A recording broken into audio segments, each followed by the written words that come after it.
Oh, as a makeup artist in Belize, you know, I know I not only do makeup, I do waxing too, right? And you know I have some type of story, fit or no.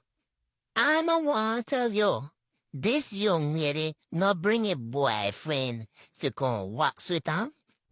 Literally, I feel that must be the worst experience I ever experienced so far when it comes to waxing. God, this belly, I know what tell me. Make I start funny gal vagina. Can he want to see? Well, I had to make he know, listen to me, right? I have to start from the arm so she could feel it. Then I went to the vagina. But boy, when I reached to the gal vagina, this boy no cross over the bed. And so my head, the inner the gal vagina, for he head the inner the gal vagina too.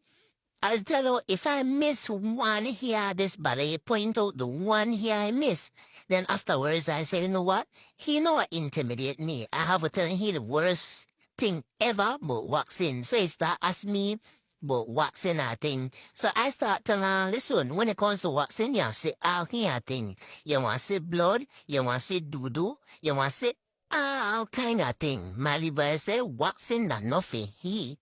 The thing was sweet me that when I reached the Maliga vagina, she know what tell me how I about to take off piece of she vagina. But anyways, I just want to show her the before and after how the thing come out. Mm-hmm.